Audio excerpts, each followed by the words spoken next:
Hey, what's up everyone? It is Beckham here with another video. So today is going to be the launch of a series I'm going to be doing on meditation. So I got introduced to meditation when I was in college. This happened to be around the time that I think mindfulness meditation was really taking off in the States. I had a therapist at the time who brought up mindfulness to me, and I tried it like on and off for a long time before I realized like what it really was, I guess, if that makes sense. Like, I'm a pretty literal person, and so when people would talk about like, oh, imagine your thoughts are clouds and just like let them pass, I would sit there literally trying to imagine my thought on a cloud. Like the metaphor piece got a little lost on me. Now I understand what that means, but at the time I was like, this is really difficult. Whenever I would sit and try to meditate, I would be trying to control my breath, and then I would feel like I couldn't breathe, and it was really difficult, and I don't think I really knew what I was doing. I was just trying. And in late 2019, early 2020, I was going through a bit of like a personal crisis, really difficult time with my mental health, and got really interested in learning about, I guess, living life differently, is maybe the broad way of saying it. And I started reading different books, watching different YouTube videos, and all of them kind of guided me towards the underlying principles of Buddhist meditation. And it was through learning about those principles that I actually started to notice some benefits and began practicing meditation more regularly and seeing what the experience really was. There's a difference between knowing something like up here and knowing it in here. And so that's where the practice really allows you to understand the teachings on a more visceral level, as opposed to just an intellectual level. I'm back. I did change my shirt because I realized I had a little stain, and an hour has passed because my battery died and I had to charge it real quick. Anyway, so I'm gonna try to pick up where I left off. Yes, this is the beginning of what I'm calling my meditation series, where I will be sharing reflections on my meditation journey, on my practice, how I sort of set up routines, talking maybe about my history with meditation over the past 5 years. I began sitting in 2020 and have gone through periods of regular sitting and irregular sitting, which just happens as a lay practitioner. A goal of mine is to become a certified meditation teacher.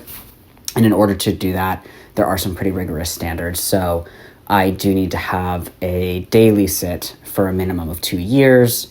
I've already done a 10-day meditation retreat, and that was a really awesome experience. I definitely want to do a retreat again.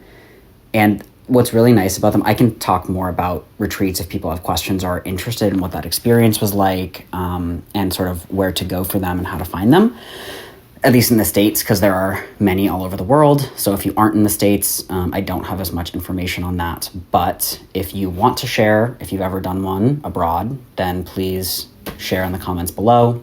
But yeah, I did a 10-day retreat. Oftentimes a retreat is also a requirement of these certification programs, and they're pretty rigorous. So looking into that, I'm kind of doing a preparation phase where I'm just like, okay, let me actually get involved with local Sangha in my area, and let me like really develop a long-term daily practice, because I've had daily practices for months, and then it'll drop off, and then I'll get back on board, and then it drops off.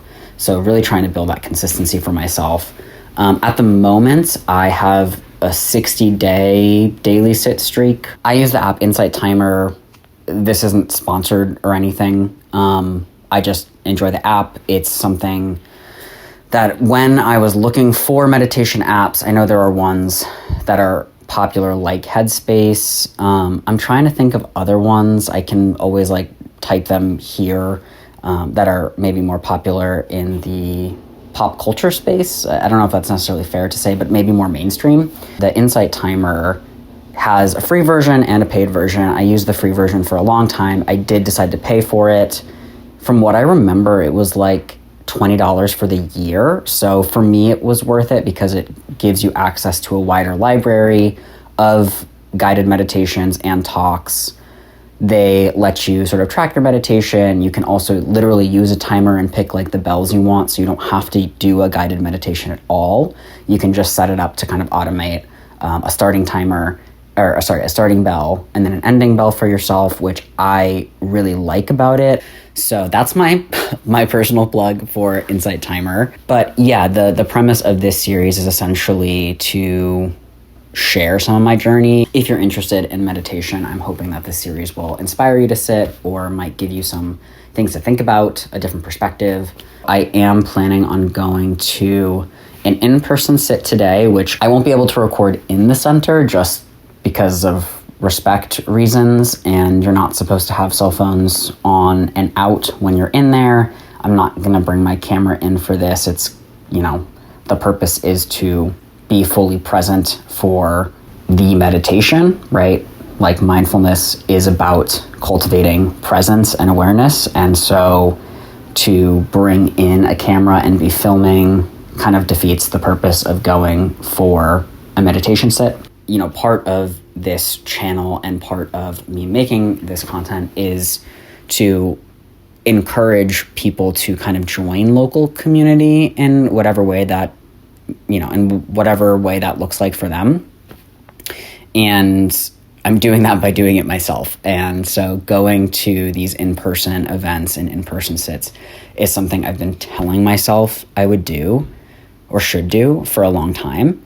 And for whatever reason, I just haven't been. And so this is a good excuse for me to go ahead and actually do it. And I'm hoping that me doing this sort of a thing will then inspire other people to do this kind of a thing. It doesn't have to be with a meditation center for you, but if you are watching this and are interested, a meditation center is a really good way to have like support in building a practice because you're doing it with other people.